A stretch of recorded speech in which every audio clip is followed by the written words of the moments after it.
So good afternoon, everyone, and welcome back for this final session of the meeting. This session is hosted by Flanders Vaccine. Can you just go one slide back, please? So yesterday and this morning, we have already exploring the important role of real-world evidence, the challenges and also the solutions in accelerating vaccine deployment, especially in times of pandemic situations and outbreaks. But today, for this session, we will slightly shift our focus a little bit towards another aspect of real-world evidence, the one that explores the cost effectiveness and the public health impact of various vaccines and vaccination programs. So all the speakers of the session are part of the Flanders Vaccine Network, and they will share with you their latest project data and also some Belgium case studies. So before I give the word to Kat, who will moderate this session, I will briefly tell you a bit what Flanders Vaccine is for those who are not aware with our organization. So Flanders Vaccine is a non-profit organization, just like IABS, and we are trying to connect all the different stakeholders in the field of vaccines and immunotherapy, so both preventive and therapeutic vaccines for the human and animal sector. One of our strengths is that we are trying to have a neutral position, so we involve all stakeholders. We also see this balance in our board of directors. So we have 5 representatives of the Flemish universities, so the academics, and then the other organizations are from the industry. So we have a company involved in diagnostics, we have a company, Varovet, in vaccine development, we have FARA, which is the regulatory agency, and Flanders Bio, it's the bigger health cluster here in Belgium. So we originated initially as a platform of Flanders Bio, and since 2016 we are an autonomous organization. We also have someone from the Federal Agency for Medicine and Health Product as an observer in our board of directors. This is Karine Daucher, and she's also here in the room. So our mission is to stimulate the development of vaccines and immunotherapeutics, and we do this by building on the strengths that are already available and with the One Health concept very central.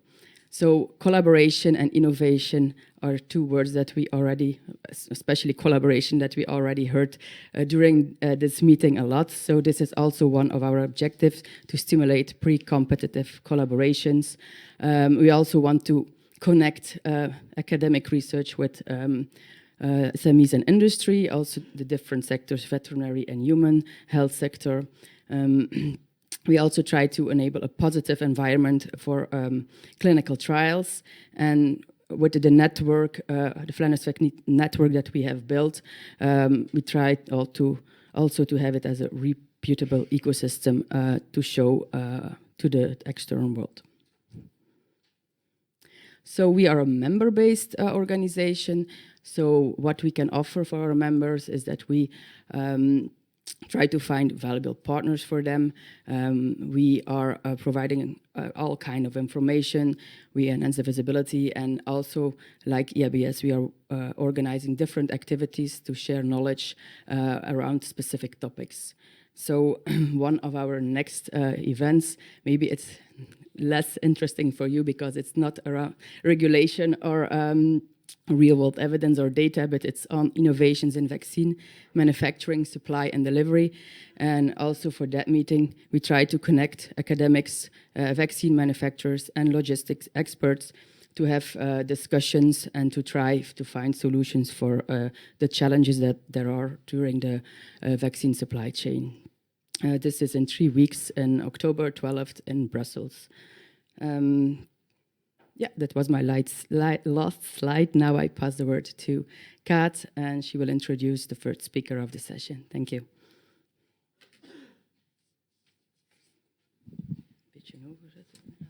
So, yes, it is my honor to be the chairperson of this Flanders Vaccine meeting. And I would like to introduce Xiao Li. She's a health economist at the Center for Health Economics Research and Modeling Infectious Diseases and Mount Vo in the University of Antwerp. She's specialized in modeling and cost-effectiveness analysis for infectious diseases and has over 14 years of experience in conducting multi-country health economic evaluations on several vaccines, including RSV, hepatitis B, HPV, rota, pertussis, varicella, and influenza. The word is yours. The floor is yours. Thank you for the very nice introduction. Hello, everyone. It's an honor to speak here. Thank you. Today, I'm going to talk a little bit about the cost effectiveness analysis on one of the upcoming topic on RSV on behalf of our team in University of Antwerp. This is the slide of my conflict of interest. So in general, we are just members in the Rescue and Promise project that belong to IMI. I will explain that two projects later on.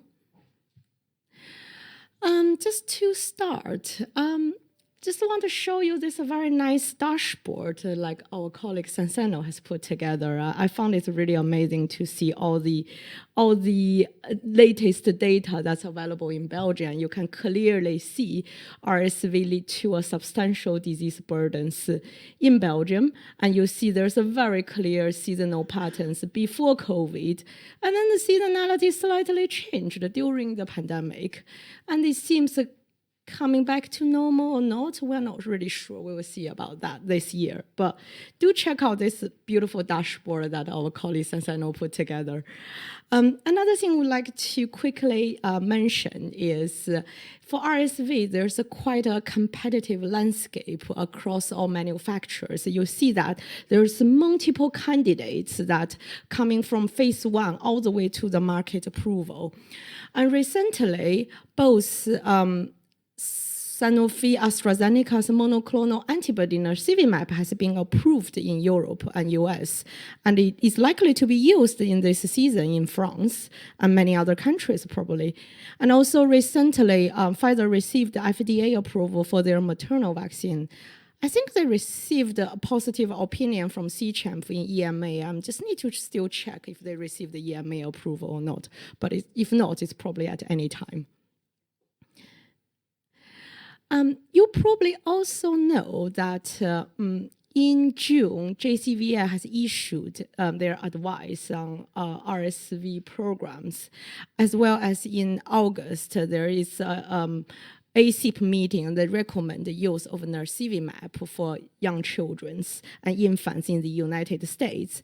And during this two decision-making process, cost effectiveness analysis has been used as a tool to inform decision-making. And one thing really need to pay attention, that's also the key part of this conference, is how the real-world evidence has been used to support such decision-making. So I would just like to take this opportunity to share my learnings when we conduct a multi-country cost effectiveness analysis using real-world evidence data. Before that, maybe I can quickly talk a little bit about the project of Rescue. So Rescue is funded by the Innovation Medicine Initiative for over 5 years project. Now they broaden their name. It's called IHI. Instead of medicine, they removed it to health. So it's even broader organizations to sponsor similar study. So this is a private partnership, public partnership that's conducting studies together. And this project Rescue is especially focused on the disease burden, the economic impact for entire Europe. And also it engages multiple stakeholders from academia, public health agency, to regulatories, as well as industry partners. Within this Rescue project, we are able to publish several studies in terms of health economic study using real-world evidence. We published several papers. There's selected publications. We are able to look into the economic burdens as well as the health-related quality of life for infants and their caregivers. We also did a multi-country cost-effectiveness analysis as an example of Norway or other 6 European countries. We also able to do a model comparison studies, not only involve the modelers from academia, also from the industry, and we included several models to test how this cost effectiveness analysis could inform decision making and what caused the difference, when we're looking at the result. So that's something I will expand later on. So this is just a brief explanation to tell you what we did as a cost effectiveness analysis. So we used a static model named MC Marcel. So it's a relatively straightforward cost effectiveness model. So how we do that is, you see, you have this target population, which is infants, and then they could develop to symptomatic RSV disease or non-symptomatic disease or deaths from other causes. And for those children who developed a symptomatic RSV disease, they could end up in primary care visit, hospital admissions, and for those who has a hospital admissions, there could be a RSV-associated deaths, and we could also account for long-term consequences, such as recurrent wheezing up to 3 years of age, and recurrent wheezing and asthma up to 13 years of age. And we also want to inform decision makers, so we have to compare different RSV programs. So we looked into year-round maternal vaccine program. We also looked into year-round monoclonal antibodies given at birth, but we're also looking into a strategy called the seasonal program, which you give monoclonal only during RSV season, which in most of European countries is from October to April. And we also want to look at catch-up strategies, which you give infants the monoclonal antibodies if they're born within RSV season. And you also give them a dose for those who born outside of RSV season. You give them a monoclonal antibodies before the RSV season. Of course, we also explored many different seasonal strategies with a combination of 1 month. What if you only give in December or November or February, and the combinations. So there's a multiple seasonal program also explored in our analysis. And we did the analysis for 7 European countries listed here. Okay, so how the real-world evidence is used in this analysis is actually the key, because we know that clinical trials normally provide a very useful data in terms of efficacy, but in terms of the disease burdens, there's lots of studies that are carried out within rescue and trying to learn what's the true disease burden across all Europe. Using national registry retrospective studies, we're able to analyze the ICD-10 code for RSV associated hospitalization, and also there's some modeling work on time series analysis conduct, trying to model age-specific and month-specific data in order to mimic the baseline RSV disease burden. As you can see, this is an example from England on the left. You can see the RSV peaked heavily in the month of December and then slowly going down in January, and by the time of April, the season is kind of almost finished in UK, in England. And we're also able to do a study, a prospective studies, including involve more than, I think involved about 10,000 birth cohort in this study. And we found the 265 RSV positive infants, and we're trying to collect their quality of life studies through EQ5D questionnaires. And you can clearly observe the changes in their quality of life for both children as well as their caregivers. So that's the power that we learned we can collect from the real-world evidence studies. And also I would like to walk you through some of the results for RSV analysis. In general, still using the example of England, and you clearly see that the highest, in the baseline analysis, the highest disease burden for hospitalization line within a very young age group of 0 to 2 months. Here comes the highest cost for our healthcare payer system. But if you look overall broadly, actually the highest number of RSV cases, including primary care visit, occurs in a slightly older age group, 3 to 5 months. And that also resulted in the large quality of life losses in this age group. So when we start to look to compare the intervention cost when we assume about 50 euro per dose. And you can see that there's a 4 program we listed here. You can see that the catch-up program, which you give the monoclonal for the newborn during season, and you give the one born outside the season a shot just before the RSV season, has the highest impact in terms of cases averted. And Coligand, of course, it saves the highest amount of treatment cost. But if you look closer, if you only do the seasonal program from October to April, you actually pay the lowest intervention cost because you're only protecting half of the infants, and you actually have the lowest incremental cost from payers' perspective. So that's interesting observations when you compare different strategies. And this graph, I would like to take you through. This is one of the graphs that really helps to inform decision making. So in this graph, you can see in the y-axis, this is the price for monoclonal antibody. And in the x-axis, this is the price for maternal vaccine. And the color coding shows that the black square shows maternal immunization or maternal vaccines as a year-round program. The blue one shows the catch-up program, and the green one shows no interventions. And what did we learn when we assume if they both cost 50 euro per dose? And you see that the catch-up program is the optimal choice in the countries if they have a willingness to pay over 25,000 euro per quali.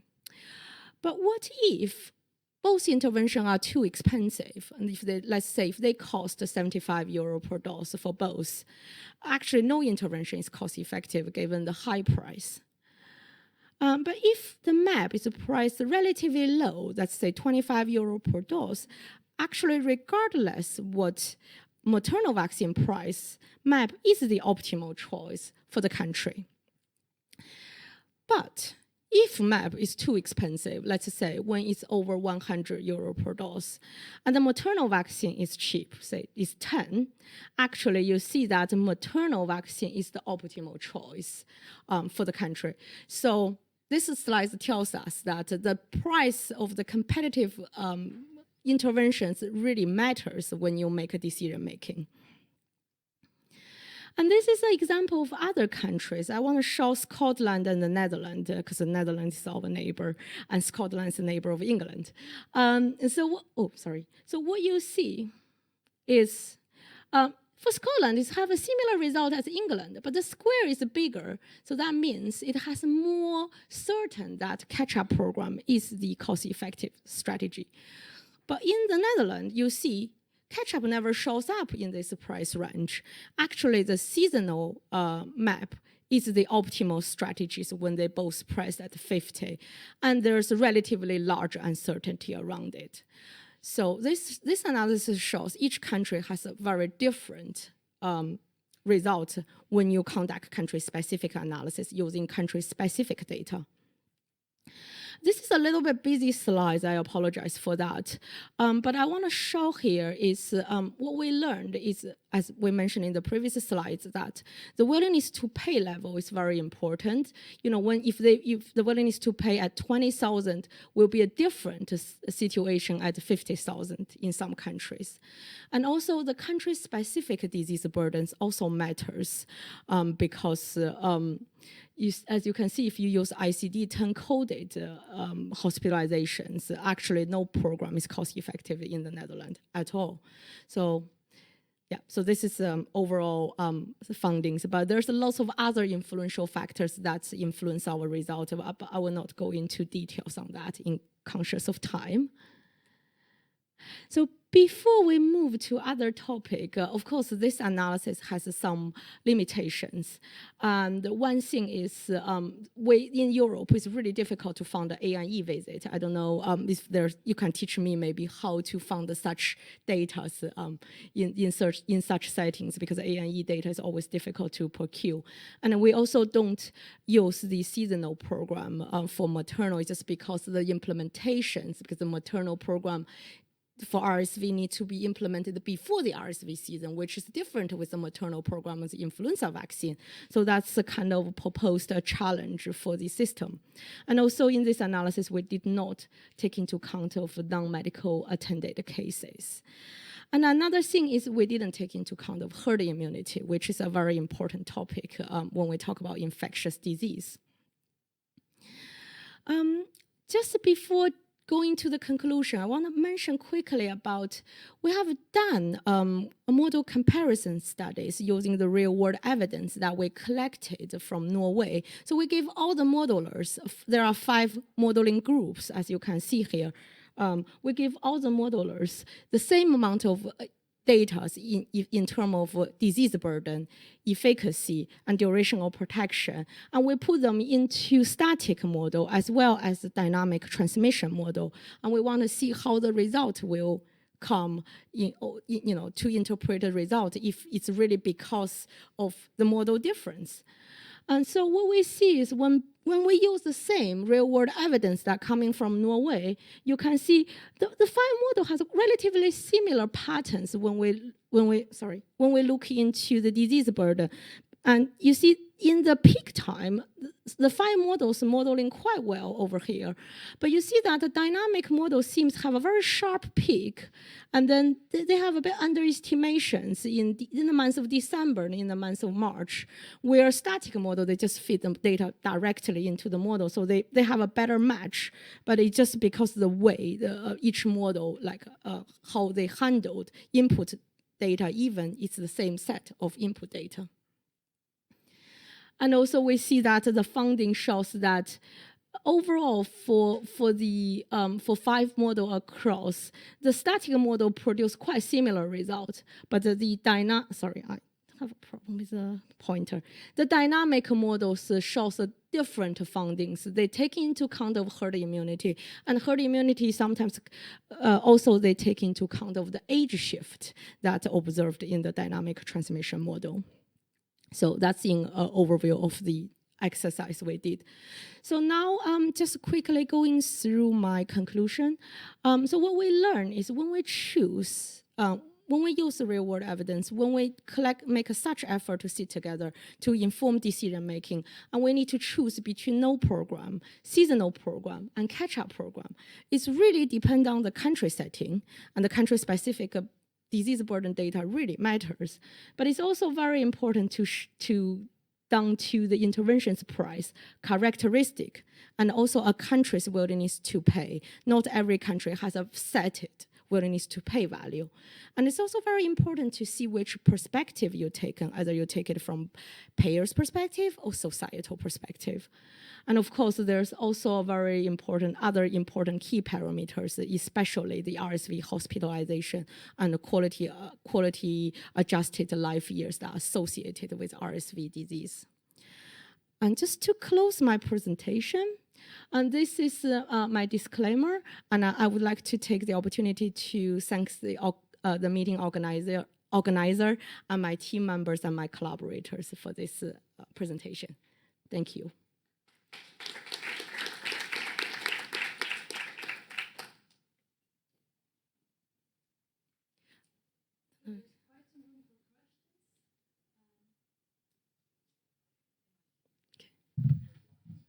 Questions?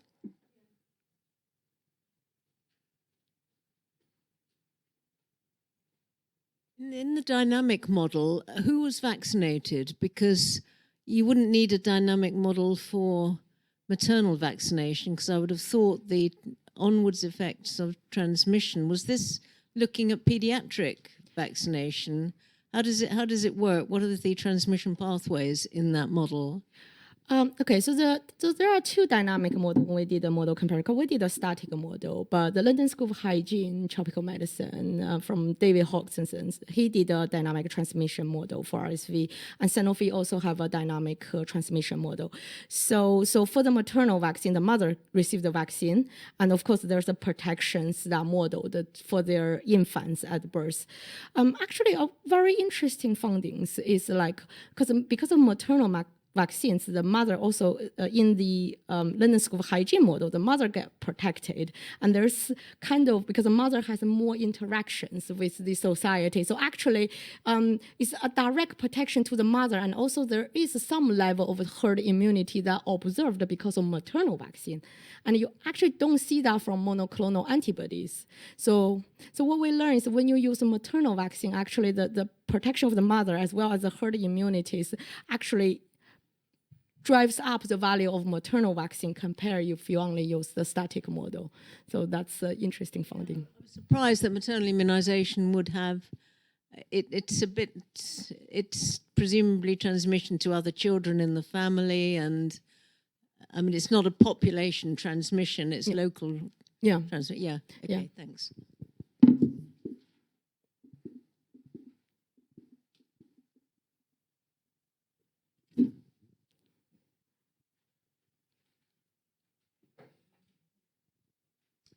Thank you very much for the presentation. My name is Annick Mignon. I work for Pfizer, and I can confirm that the Pfizer RSV maternal vaccine is approved by the EC since Thank you. the 23rd of August. I have a question regarding underestimation of burden of disease. I noticed that your data come from retrospective hospital database analysis. So in this analysis, we first did a retrospective database analysis in the national registry using ICD code, which we observe there is underestimation because it's ICD system and not each RSV positive case linked with the laboratory confirmed data. However, we did another additional studies to look into a time series analysis and trying to project what is the burdens when we look into different pathogens and linked to the laboratory confirmed result. And that's the data we used for the time series analysis in our cost effectiveness. So you used a multiplier of some sort?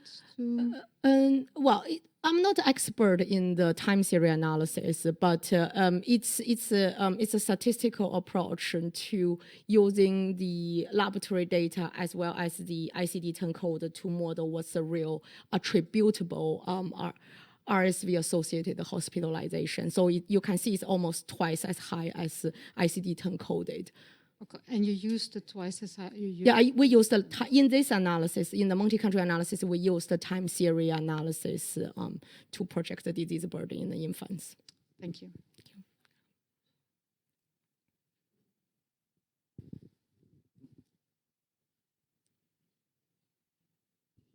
Hi, I mean, I was interested in this. Been involved a little bit, and Nick Andrews here at UKHSA in looking at some of the cost effectiveness modelling. One thing on the VE interesting in the dynamic versus static is that the VE estimates that you might get out of a study might automatically include the maternal protection on top of the infant protection from a clinical trial. So you kind of have to consider that. Because and also in observational studies, because by definition, both the mother and the baby are getting the protection when it's run, in a randomized study. So I don't know if that was considered. On the regression methods, it's interesting because I haven't been looking at the infant data, but I've been looking at the adult data, and I've discovered that for looking, for example, at mortality as an endpoint, the regression methods are all over the place and, in fact, highly inaccurate. We've been playing around with these data, but it might work okay for the infants with the right ICDs and surveys. But it's always worth digging around with those methods a bit to look at how reliable they are. And actually, we decide, certainly with the adults, it looks like it's better to use the hospital-based surveillance data sources for estimating mortality, for example. Okay. But thanks. Yeah, maybe I just comment on that. Actually, we do look into the ICD-10 code when we do the infant study in the National Registry, but actually because of GDPR, I think GDPR, yeah, because the overall number of deaths, ICD-coded deaths for infants are really low for most of countries, because of when the cases are less than 5, you can't report them.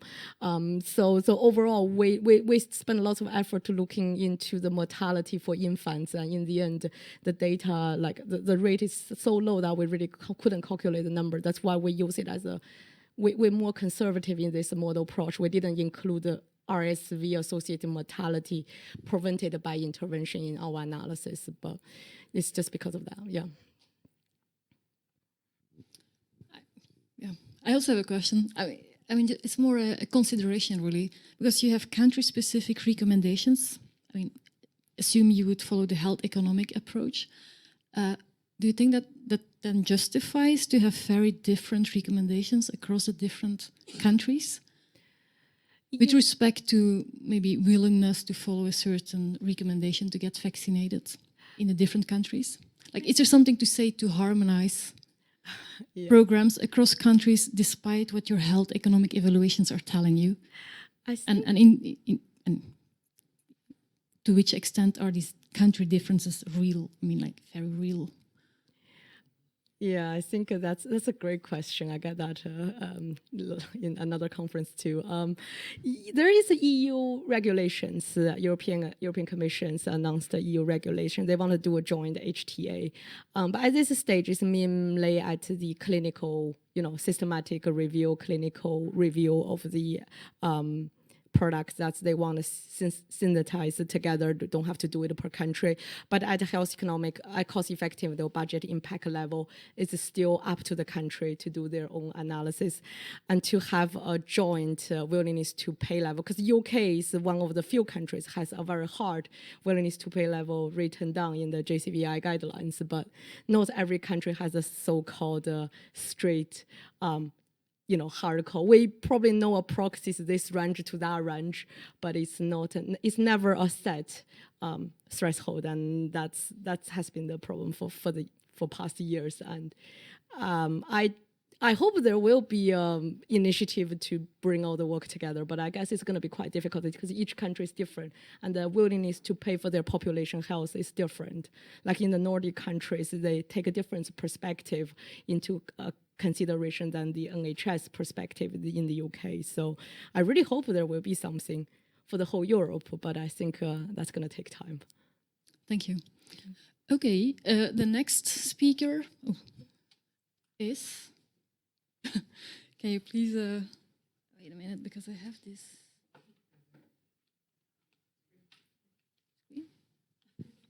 Yeah, but I also have to introduce the speaker. Hello, I can do it. I have this on my...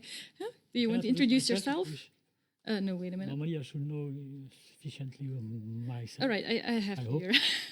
Wait a minute, it's too small for me to read. Okay, so Olivier? Yeah. He's an associate professor of health economics at the Department of Public Health Sciences in the University of Liège, also Belgium.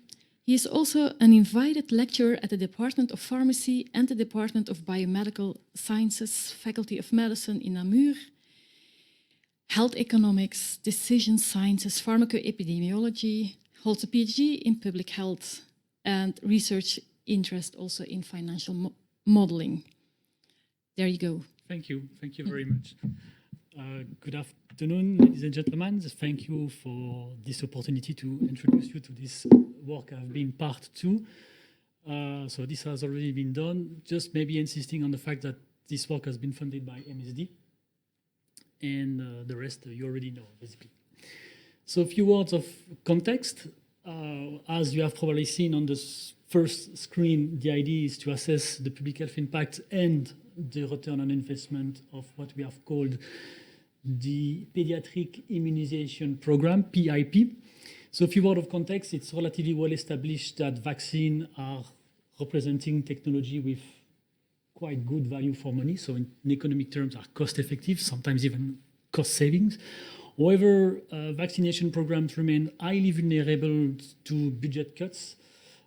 There is this tendency that we have a bit collectively forgotten the burden of some diseases that have disappeared thanks to vaccines. So, and we do not also necessarily immediately see the benefits of vaccine. So there are multiple things that are not necessarily taken into account, sufficiently well evaluated in the benefit of vaccine. So this makes vaccination programs sometimes at budget cut risk. I'm too close? Okay, thank you. So the objective, twofold, a public health impact and a return on investment. So in the context of the Belgian PIP, Pediatric Immunization Program. We have taken two perspectives. So that's kind of a classical approach in health economics, the healthcare perspective, taking into account the cost of vaccination, of implementing the PIP with the population, and the direct medical costs, so managing the disease when they occur. We have also extended the perspective to a societal perspective, so this time taking into account all the productivity loss resulting from the disease, the premature mortality, and the time needed to travel to get vaccinated, including both patient and caregivers. Remember, it's pediatric population, so there is necessarily parents not too far away, normally. The PIP, so at the time of the analysis, it consisted of 6 vaccines that protect against 11 pathogens. So I'm not going to enumerate all of them, that's not the purpose. So remember, 6 vaccines given to the pediatric population in order to have the children protected against 11 pathogens. Few remarks regarding meningococcal ACWY was not yet actually recommended in the PIP at the time of the analysis, that it was not included. We only included meningococcal type C. We haven't included and taken into account then adolescent and adult vaccination, so no human papillomavirus vaccination, no DTaP booster for adolescents and so on. And we also acknowledge the fact that the reporting of hepatitis B incidence has clearly improved after the introduction of the vaccine. So the pre-vaccine incidence was likely, we believe was likely underreported, and we decided to skip it also from the analysis. So remember the 6 vaccine, the 11 pathogen, with the intentional omission of meningococcal type ACWY, adolescent and adult vaccination, and hepatitis B vaccine. The methods, so it's a decision tree model. We have designed the same decision tree, but for each specific pathogen. Relatively straightforward, vaccinated, not vaccinated. Of course, a risk of adverse event with the vaccine, and then afterwards a risk of infection or not, so depending the vaccination status.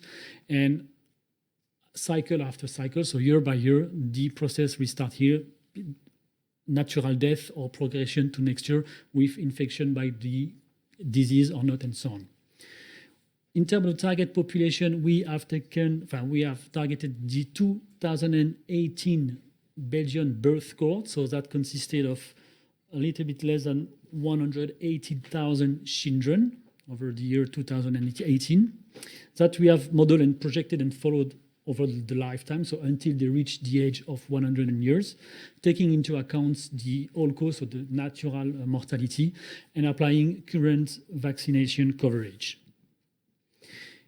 Methods, this time the analytic part, if I may say, the analysis part, I should say. So it's a comparison of 2 counterfactual state of the world, 2 counterfactual scenario. One without the PIP in place, where we have applied pre-vaccine disease incidence, okay, and one that corresponds to the current situation with the PIP in place, where we have applied current disease incidence estimates. So this is calling for 2 important remarks in the analysis. The first one, reduction in the disease incidence where there's estimated from observed incidence data, okay, from real-world data, rather than any mathematical modeling from vaccination coverage and vaccination effectiveness. Okay, so this is what we have observed, the data that were reported in the observational research literature, not from any modeling exercise. And we have also assumed that the observed reduction in the disease incidence was entirely attributed to vaccination. Okay, two important things to keep in mind. Regarding the outcomes that we have assessed and generated, comparing these two states of the world, so of course the number of disease cases averted, the number of premature deaths averted, the life year gain. When we adjusted this life year by quality adjustment, so we generated also quality adjusted life year gain.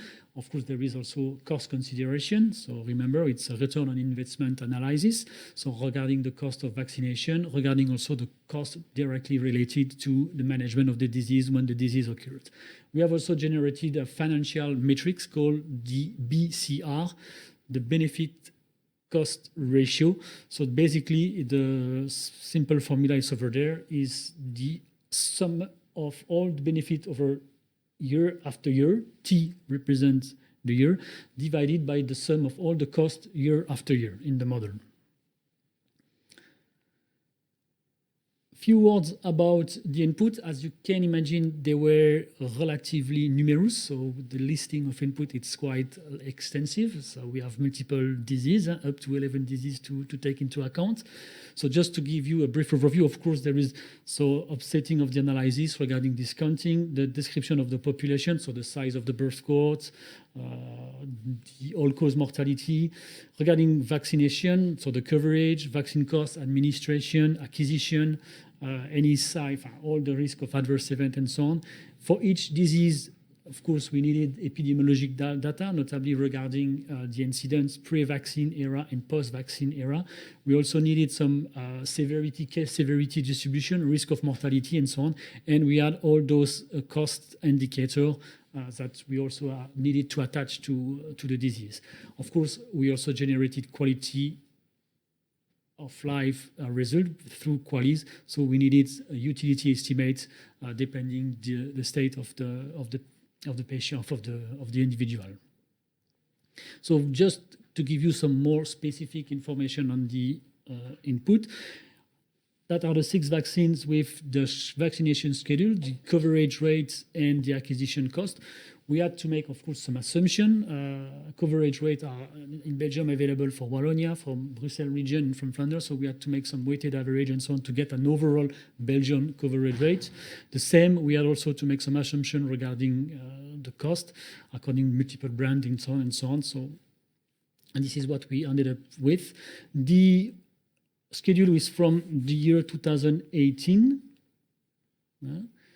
And the coverage where basically the latest available coverage rate is available at the time of the analysis, and I think it's back in 2019, 2020.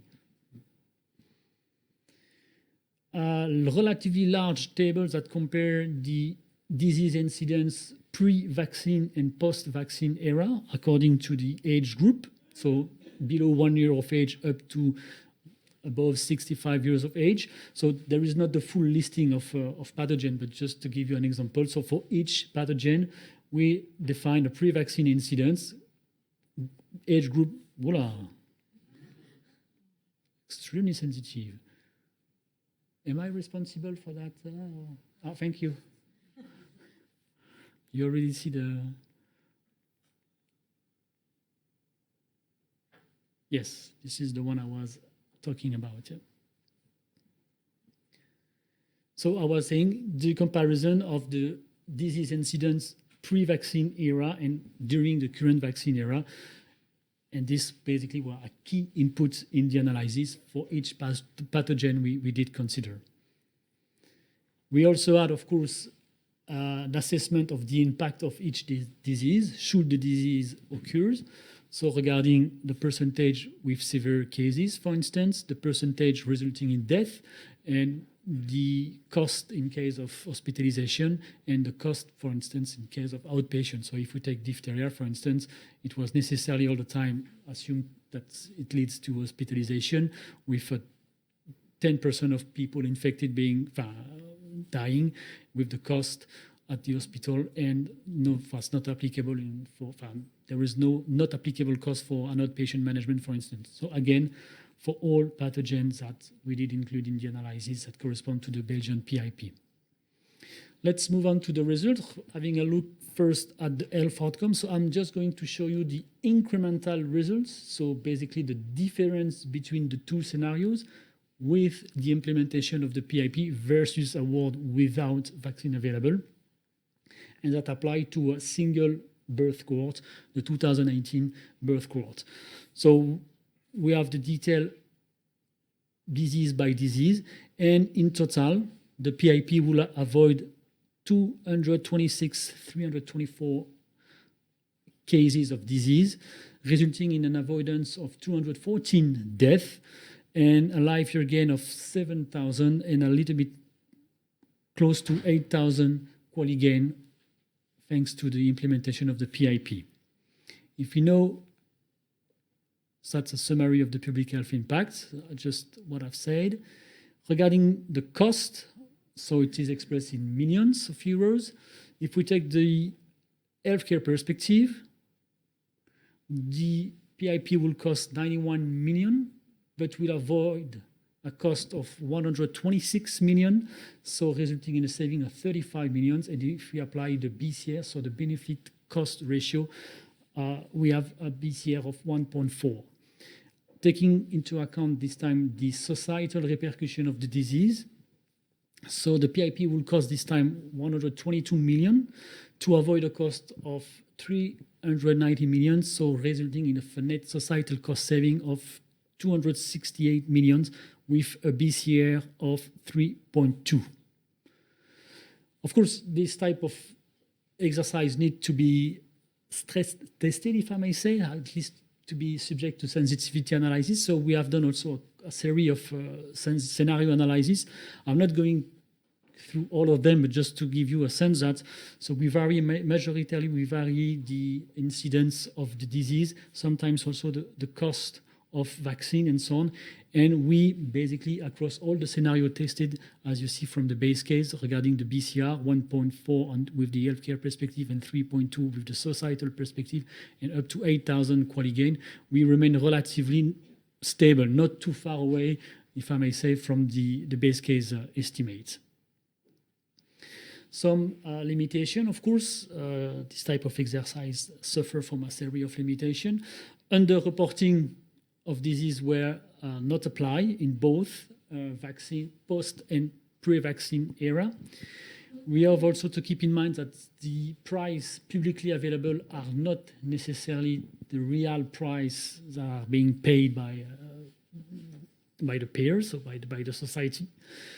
We haven't taken into account any interaction between disease. Okay. Of course, we only focus on pediatric vaccine. Admittedly, we had some relatively scarce and not to say a real lack of data for some disease. So assumptions were sometimes necessary. And we have also assumed that all input were constant over the model time horizon. And another assumption, you should remember what I've said to you when I introduced you the PIP. So we also attributed the change in incidence between the pre-vaccine and the current vaccine era only to vaccination, but other factors may have occurred explaining or contributing to the decrease in some disease incidence. Conclusions, so this analysis shows that the PIP provide large-scale prevention of disease-related morbidity and mortality, and also significant savings, economic savings for the healthcare system and the society as a whole. So that justify continued investments in a PIP to maintain the benefit of the PIP for the population. If there is one economic takeaway to remember from that work and presentation, let's say that in Belgium, every €1 invested in the PIP will save 1.4 euro for the healthcare system and up to 3.2 euro for the society as a whole. I would like to thank you for your attention and also just mention the fact that the analysis has been published in June in Frontier in Public Health. I don't know where is the slide at the very end. It's a little bit too sensitive for me. I'm not used to this level of. So thank you very much for your attention.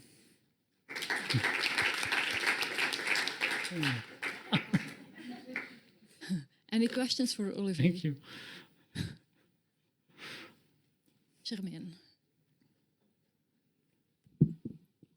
Germaine Anquet from Belgium. Thank you very much. It was a brave exercise, I think, because I worked a lot in Belgian data on surveillance, and they are quite lacking, especially in the past. So my question is, as you said, you had to make many assumptions, but where did you get your pre-vaccine data, especially for old vaccines? Literature, and sometimes we had to go back in other countries. So I think, we take estimate from other countries. Yeah, it's not always, of course, Belgian data. We have to make the assumptions. I think we have the UK, we have Poland.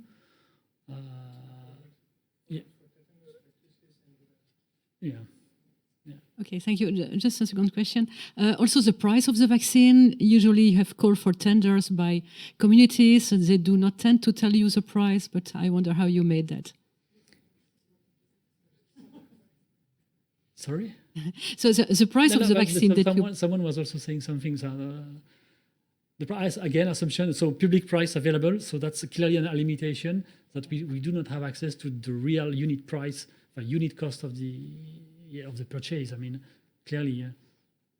Yeah, because the price, I think many often they were lower than what you show because communities made call for tender, so it's even better probably. Thank you. Yeah. Yeah, but exactly as Andre said, in one of the sensitivity analysis, we have decreased all cost of vaccine by 20%. You can then present your main results as a worst case analysis, right? It's even better than this. There has been a question online from Jacob Jennerby from Imperial College.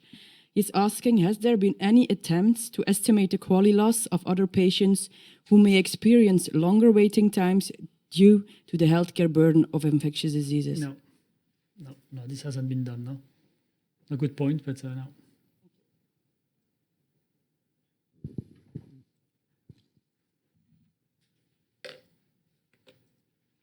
We have 4 more minutes for questions. Okay, Nick.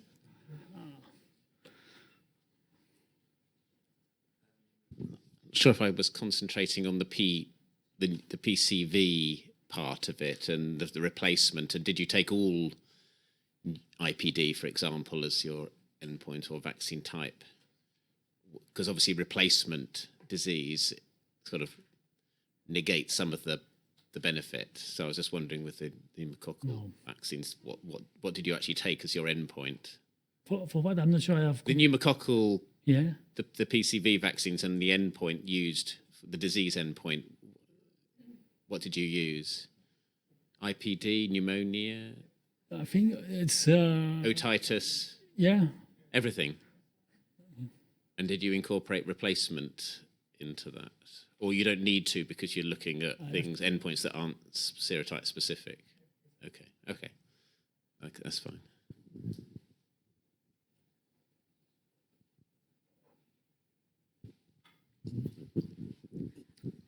Very nice analysis, thank you. Because you talked about pediatric. You're moving to the next step to the older adults, so adult population. Well, why not? That could be interesting to see. Yeah, I think that's... and to have, and eventually, potentially to have something more, I mean, from a demographic standpoint, dynamic, so vaccinating, trying to see the impact of vaccinating, but multiple birth growth over 5-10 years, and see how the addition of a new vaccine basically may actually enhance the BCR, so the benefit-cost ratio of the vaccination PIP, the PIP. Yeah. So it's to come. I don't know. Why not? Something we may envisage. Yeah. For rubella, the benefit comes later in life, that children, female children, don't get infected in pregnancy and have congenital rubella infected infants. I saw the costs for rubella were largely cost per hospitalization. Did you incorporate the cost of congenital rubella cases averted? No. I mean, it seems a lot of your assumptions were, I mean, the 1.4 or the 3.25 is going to be better than that, really, isn't it?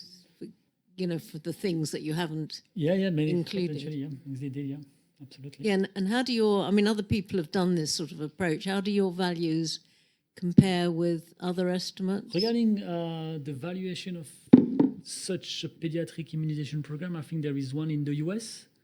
And to be honest with you, I need to go back into the publication to see the BCR. You know, 1.4 doesn't sound, you know, you presumably build in discounting and all that stuff. I mean, it doesn't sound huge benefit. I would have hoped it would have been more, but then as seen that you have got perhaps worst case scenarios factored into the model, which is good because you still get a benefit. Yeah.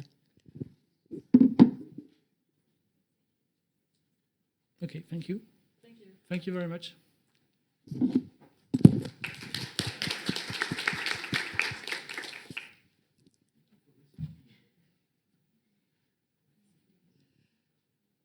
Okay, then it's for me to introduce Helene de Pauw. She is a scientist, oh, it's too small, at Cienzano.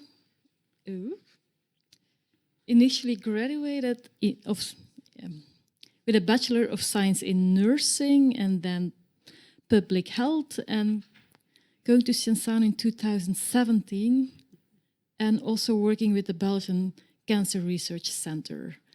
And you will be talking about the... What will she be talking about? Sorry. About the PERCH project? That's the EU project. The PERCH partnership. Yeah, the PERCH project. Floor is yours. So thank you for the introduction and thank you also for the invitation. So I'm here today to talk to you about the PERCH project, PERCH for Partnership to Contrast HPV. So PERCH is a European joint action funded by Europe, and the coordinator are Italy. So here you've got some project information, so you can find the grant agreement, also the fact that it started last November. That's a project for 30 months duration. So the coordinator is Italy, and you can find also all the information on the official website, which is projectperch.eu, but also on the European Commission official webpage. So who is involved in the PERCH project? So PERCH brings 18 countries, European countries, and 34 partner organizations. You have here the name of all the countries, and as you can see, Ireland is an associate partner. So what's the background, in fact, of the PERCH project? In 2020, WHO launched a global strategy for the elimination of cervical cancer. That was a call to action. And then we started the PERCH project. The PERCH, in fact, will contribute to achieve the first objective of the WHO 90-70-90 initiative. So WHO cervical cancer elimination strategy of reaching at least 90% of HPV vaccine coverage among girls by the age of 15 years. So to achieve this main goal, we drafted 4 objectives. So the first one of the PERCH project is to improve capacities of member states to plan and implement HPV vaccination campaigns by sharing knowledge and experience. So the first is really on campaigns. The second one is to improve data and monitoring system on HPV vaccination and HPV screening. So systems for monitoring data collection. The third is to improve knowledge and awareness on HPV-related disease and prevention in specific target groups. So that's really communication among adolescents, girls, and boys. And the fourth is to improve knowledge and abilities for healthcare professionals in HPV vaccine communications, how they should communicate about HPV vaccination and what are the different tools that they can use. So there are 7 work packages. For each joint action, there are 3 main work packages on project management coordination, dissemination, and evaluation. And then, as you can see, Sensano is work package leader for 2 work packages, the 4th and the 5th. The work package 4, integration in national policies and sustainability, and the 5th is monitoring. There is also the 6th work package, which is improving knowledge and awareness among target communities, and the work package 7, training and support in vaccine communication. So the last 4 work packages are almost mandatory for each participating country. Here you can see most the objective for each work package. So I will not say the 1, 2, 3 because that's common work package. But work package 4, integration in national policies and sustainability, the main objective is to frame the conditions to be fulfilled to reach or maintain high HPV vaccination coverage in all member states of the EU. The work package 5, monitoring, is to describe how HPV vaccination is currently monitored in the EU participating countries and to propose common data collection systems. Work package 6 is to support member states to increase knowledge and awareness among adolescents, and work package 7 to provide support to healthcare professionals in terms of HPV vaccination communication training. So I will not explain all the milestones and deliverables and all the tasks of each work package because we will more focus on work package 4 and 5 led by Sensano. So the main task that we tried to do into work package 4, integration and sustainability, the first is to do a survey. So we set up a survey, we launch it, we send it to all the participating countries. So now we've got data from 17 countries because as Ireland is an associate partners, that was not mandatory for them to participate into that survey. And the survey is how HPV vaccination and HPV screening are implemented into the country. Also, we would like and we tried to assess the barriers and facilitators for HPV vaccination. Also, the vaccine supply and vaccination process of collection and compilation of HPV vaccination data. So that was more than 6 modules where we tried to collect the main information available into the countries. So now we sent the deliverables to the European Commission by the end of August. It will be also present during the Eurogene session. Eurogene will be led in March in Stockholm. So we will have a special session to discuss this information. So the second task is the integration of HPV vaccination activities at national level. So at the beginning of the project, we have seen that for Poland and Slovakia, there were no HPV vaccination program. But now, at the beginning of the year, Poland started with the program. And after some discussion with Slovakia, we conclude that because they reimburse the vaccination for one target age, they fully reimburse the vaccine, they are also into the process of having an HPV vaccination program. The third task is to update evidence of effectiveness, safety of HPV vaccine in general, and efficacy of a single-dose HPV vaccine. So there are discussions now for the vaccination for HPV to know if we still need to continue with 2 doses of 1 dose. To answer that question, we are now in the process of doing a meta-analysis of the 1-dose effectiveness of the vaccine. The result will be published, should be published by the end of the year and publicly available also through the websites next year. The fourth task is to assess the price of HPV vaccines. So there are some discussion about what's the price of the vaccines because it depends on tender. So for this, we will do a subcontract with the University of Amsterdam because they already published an article in 2019 about the price of vaccine. And I don't know what's the clear methodology they use, but they know the price that are discussed. So they will just do an update of the existing paper. The fifth task is to synthesize of PERCH funding in an integration and sustainability plan. So this plan will be published by the end of the project at month 30. And the sixth is to launch pilot HPV vaccination campaigns in selected countries. So some of the countries received funding to launch effective HPV vaccination campaign. So for work package 5 monitoring, there are three main tasks. The first is to monitor HPV vaccination coverage. So we are co-leading the work package with Spain there is HPV Vaccination Center, ECO, which is collecting now all the data coverage for HPV in each participating country. We also try to see for data collection systems if it's possible to link individual patient data, so IPD data. And it's mainly a link for vaccination and cancer registries. So we really want to see the impact of HPV vaccinations in the years.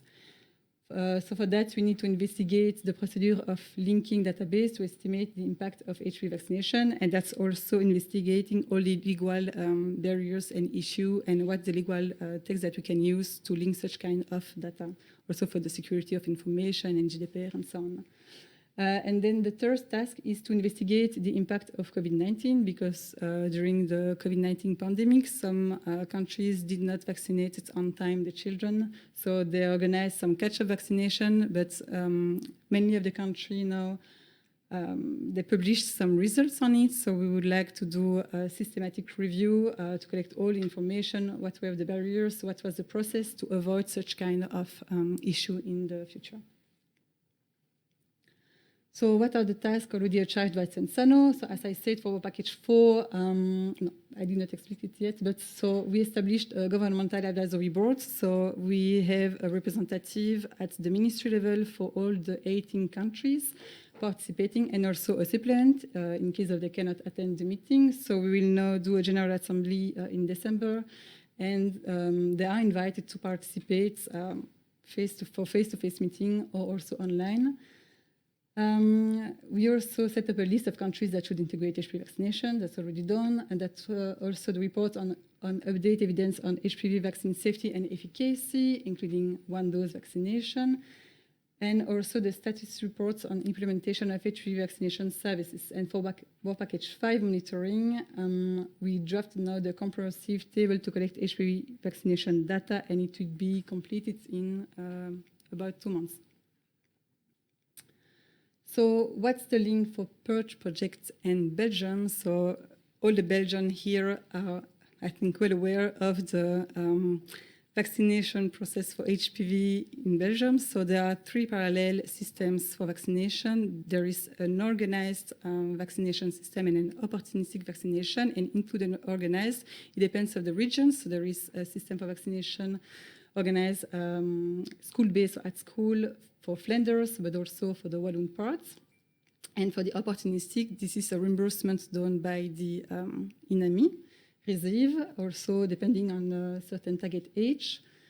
So what we would like to do and what we hope to do with the PERCH project, we have set up the fact that there is a need of a precise estimation of HPV vaccination coverage in Belgium, because each region has its own registry, but also INAMI receive with the IMA. They also have data that they collected for the opportunistic vaccination.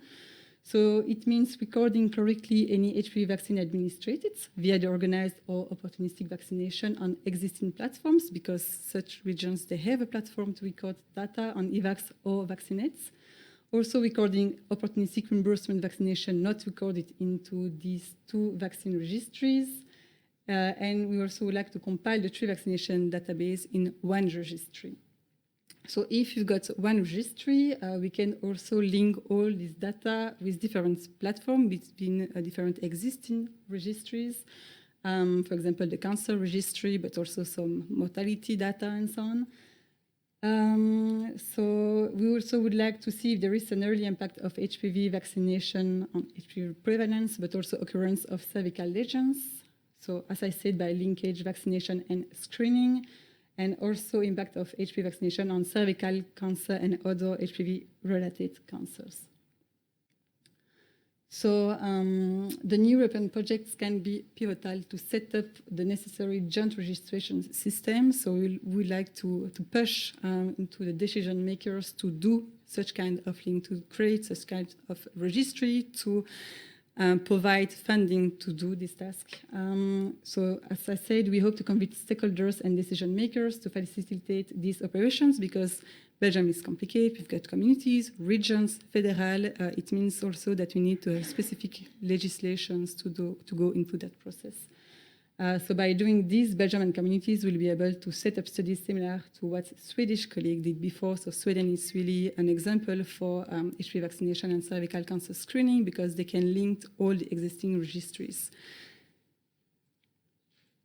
So here it's our dream, what we are waiting for such kind of projects.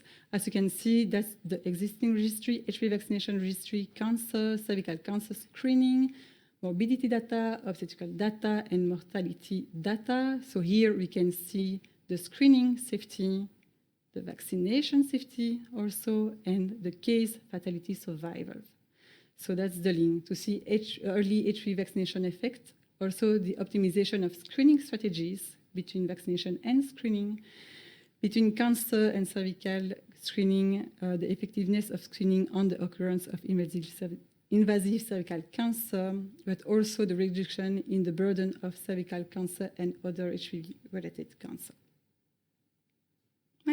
Thank you.